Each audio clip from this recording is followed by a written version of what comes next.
Hello viewers, এই মুহূর্তে আমার হাতে আছে স্যামসাং গ্যালাক্সি নোট 10 প্লাস, যেটা আমরা বসুন্ধরা থেকে জাস্ট 3 দিন আগে কিনি।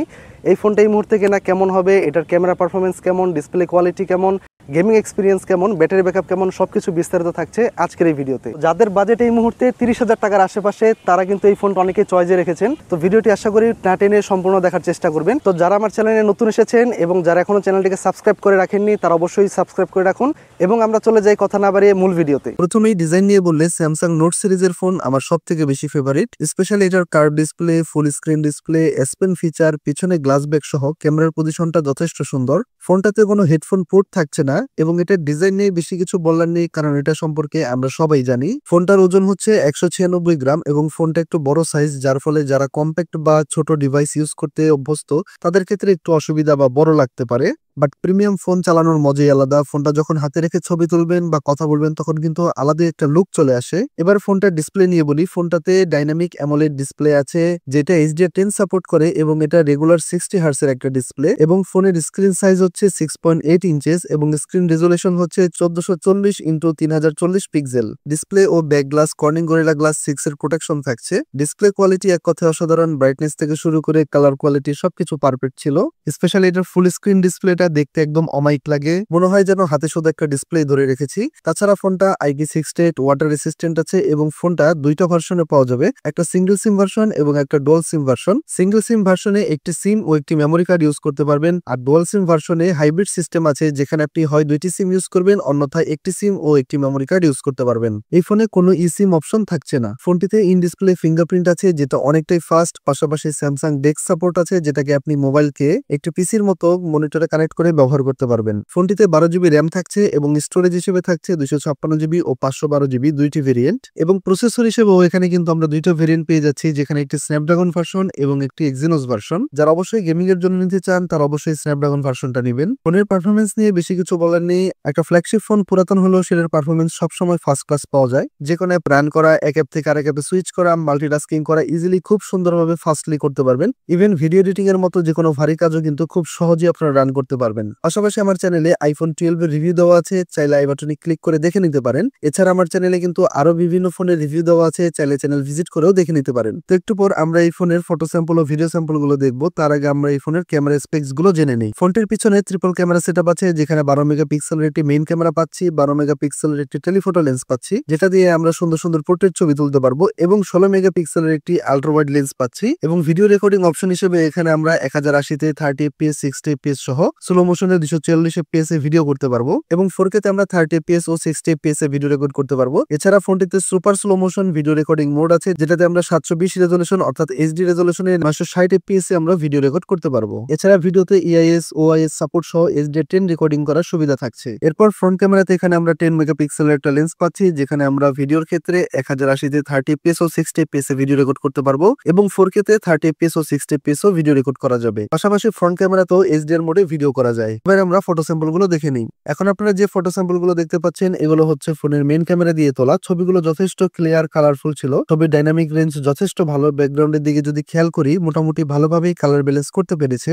নরমালি রেগুলার ছবি তোলার ক্ষেত্রে যথেষ্ট ভালো ছবি দিচ্ছিল। এছাড়া ক্যামেরাতে প্রো ফিচার আছে, যেখানে আপনারা যারা প্রফেশনাল ছবি তুলতে চান তাদের ক্ষেত্রে কিন্তু বেশ সুবিধা হবে। এগুলো হচ্ছে পোর্ট্রেট ছবি, যেগুলো আমরা টেলিফোটো লেন্স দিয়ে তুলেছি। এখানে ব্যাকগ্রাউন্ড ব্লার, এজ ডিটেকশন ঠিকঠাক ভাবেই ধরছিল। কিছু ছবিতে ব্যাকগ্রাউন্ড কিছু জায়গাতে মিস করছিল, but normally perfect colour, sharp ফটোই দিচ্ছিল। ছবিগুলো এখানে কোনো রকম এডিট বা ফিল্টার দেওয়া হয়নি, যা দেখতে পাচ্ছেন একদম র ফটো। আর ছবির কালার গুলো একটু ওভার এক্সপোজ মনে হলেও ছবিগুলো একদম দুপুর বেলায় তোলা হয়েছে, যার কারণে একটু ঝলসানো বা বেশি হলুদ কালার লাগতে পারে। এখন হচ্ছে আল্ট্রা ওয়াইড লেন্সের ছবিগুলো দেখি। এখানে বলতে হবে ছবিগুলো যথেষ্ট ভালোই আসছিল, যদিও আল্ট্রা ওয়াইড লেন্সের ছবিগুলো একটু ঘোলা মনে হচ্ছে। এটা হচ্ছে আমার ফোনের ক্যামেরার যে গ্লাসটা ছিল, সেখানে একটু আমাদের ডাস্ট লেগেছিল, যেটা আমি পরবর্তীতে খেয়াল করি। তো যার কারণে যদি আমরা ক্লিন করে নিতাম, ছবিগুলো অনেক শার্প আসতো। তো এর কারণে একটু ছবিগুলো ঘোলা মনে হতে পারে, বাট এখানে কিন্তু যথেষ্ট ওয়াইড আছে। আমি যদি পাশাপাশি দুটি ফটো রেখে দেখাই, তাহলে কিন্তু দেখতে পাচ্ছেন এখানে আল্ট্রা ওয়াইডে কিন্তু যথেষ্ট সিনারি কভার করতে পারে। এবার আমরা ফ্রন্ট ক্যামেরার ছবিগুলো দেখে নিই। ছবিগুলো কিন্তু যথেষ্ট কালারফুল ও ডিটেইলড ছিল, যেখানে হোয়াইট ব্যালেন্স, শার্পনেস ও পারফেক্ট ছিল, এবং এটা কিন্তু যথেষ্ট ওয়াইড, যার কারণে গ্রুপ সেলফি কিন্তু আপনারা ইজিলি তুলতে পারবেন। আর যদি পোর্ট্রেট ছবিগুলোর দিকেও খেয়াল করি, এখানেও কিন্তু খুব সুন্দরভাবে ব্যাকগ্রাউন্ড ব্লার পারফেক্ট ছিল। এজ ডিটেকশন গুলো কিন্তু পারফেক্ট ক্যাপচার করেছিল, কোথাও কিন্তু আমি কোনো রকম মিস সেভাবে দেখতে পাইনি। গ্রুপ সেলফি পোর্ট্রেটের ক্ষেত্রেও কিন্তু ভালোই রেজাল্ট দিচ্ছিল।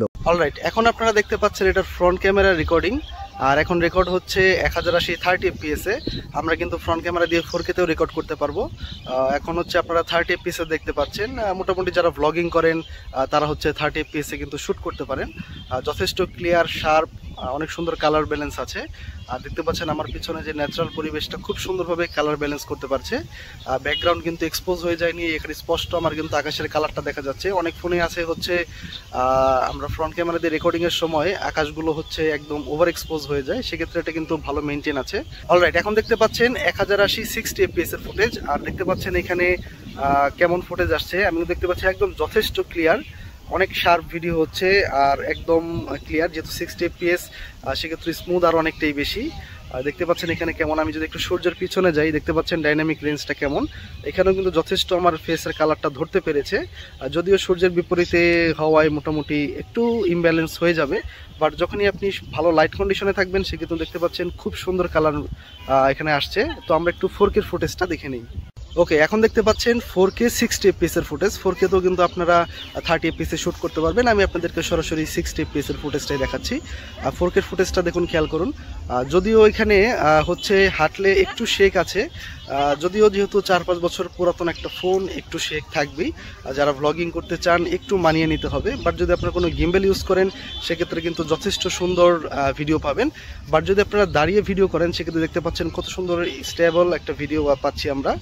আর এখানে ক্লিয়ার শার্পনেসের বললে 4K ফুটেজ, এটা আপনার স্ক্রিনে দেখেই বুঝতে পারছেন। যদিও আমি এডিটিংয়ের সময় গিয়ে একদম ভালো মতো ডিটেলসটা খেয়াল করতে পারবো, বাট স্ক্রিনে দেখতে পাচ্ছি এখানে একদম ফার্স্ট ক্লাস কিন্তু রেকর্ডিং হচ্ছে। এখন হচ্ছে আপনারা এটার মেন ক্যামেরা দিয়ে ভিডিও ফুটেজ দেখতে পাচ্ছেন। এটা হচ্ছে ফুল এইচডিতে 60 fps এ রেকর্ডিং করছি। দেখতে পাচ্ছেন আমাদের এই যে সেট আপ। আর এইখানে হচ্ছে আমাদের একটু আগে ডিএসএলআর দিয়ে যে শ্যুট হলো, এখানে আমার সব সঙ্গীরা। তো এখানে ভিডিও ফুটেজ কেমন আসছে, এই হচ্ছে আমার ফ্রেন্ড, আমার খুব ক্লোজ ফ্রেন্ড। মূলত আজকে তার ফোনটা আমরা রিভিউ করছি। এখন হচ্ছে মেন ক্যামেরার 4K ভিডিও, আর এখানে হচ্ছে আমরা 60 fps এ সুইচ করে ভিডিওটা করছি। 30 fps আপনারা কিন্তু করতে পারবেন। আর এখানে হচ্ছে EIS এর সাপোর্টটা যদি দেখেন, আমি কিন্তু মোটামুটি ভালোভাবে হাঁটছি। আর এখানে যদি আপনারা যে অডিও কোয়ালিটি শুনতে পাচ্ছেন, এটা কিন্তু আমার ফোন দিয়ে একদম বিল্ট ইন যে মাইক আছে সেটা দিয়ে রেকর্ডিং করা। আমি কিন্তু কোনো এক্সটার্নাল মাইক এখন ইউজ করছি না। তো আপনারা অডিও কোয়ালিটিটাও আশা করি বুঝতে পারছেন যে কীরকম কোয়ালিটি আসে। আমি যদি এডিটিংয়ের সময় গিয়ে দেখতে পারবো। এক্ষেত্রে যদি ফুটেজের ক্লিয়ারিটি বলি, যথেষ্ট শার্প, দেখতেই পাচ্ছেন কি সুন্দর। আমার স্ক্রিনেই দেখতে পাচ্ছি যে এত সুন্দর হাই কোয়ালিটি রেকর্ডিং হচ্ছে। আকাশের কালার বলি, গাছের কালারগুলো অনেক বুস্টেড, খুব সুন্দর। এমন না যে পানসি কালার দেখাচ্ছে, কালার কিন্তু যথেষ্ট স্যাচুরেটেড আছে, যেটাই আমরা সচরাচর আশা করি যে এডিটিং ছাড়াই যেন একটা সুন্দর কালার প্রোভাইড করতে পারে। তো সেই হিসাবে যদি আমরা খেয়াল করি সেক্ষেত্রে কিন্তু যথেষ্ট সুন্দর কালার কোয়ালিটি। আর 4K ফুটেজটা দেখে আমি আসলেই অনেকটাই ইমপ্রেসড। ওকে, এখন হচ্ছে আলট্রা ওয়াইড লেন্সের ভিডিও রেকর্ড হচ্ছে। দেখতে পাচ্ছেন এখানে কিন্তু যথেষ্ট হাই কোয়ালিটি রেকর্ডিং হচ্ছে। আর এক্ষেত্রে হচ্ছে এটার যে ওয়াইড সেটাও কিন্তু যথেষ্ট ভালো। দেখতেই পাচ্ছেন খুব সুন্দরভাবে রেকর্ডিং হচ্ছে। অন্যান্য চাইনিজ ফোনে যেমন একটা নর্মাল আলট্রা ওয়াইড লেন্স থাকে, বাট এক্ষেত্রে কিন্তু স্যামসাংয়ের ফ্ল্যাগশিপে কিন্তু সেটা বলা যাবে না। এখানে কিন্তু যথেষ্ট পাওয়ারফুল একটা আলট্রা ওয়াইড লেন্স দেওয়া আছে, যেটা দিয়ে আপনারা খুব সুন্দর সুন্দর সিনারি তুলতে পারবেন। এখানে খুব ভালোভাবে বোঝা না গেলেও আপনারা যখন পাহাড় বা কোনো ভালো দৃশ্য ক্যাপচার করবেন তখন কিন্তু খুব সুন্দর রেকর্ডিং হবে। এক্ষেত্রে দেখতেই পাচ্ছেন এটার কতটা সুন্দর কোয়ালিটি ক্যাপচার করতে পারছে। তো আমরা এবার একটু এটার ভ্লগিং টেস্ট দেখি, যে অনেকেই মনে করেন যে আলট্রা ওয়াইড দিয়ে যদি ফেস ব্লগ করতে চান সেক্ষেত্রে এটা কেমন আসবে।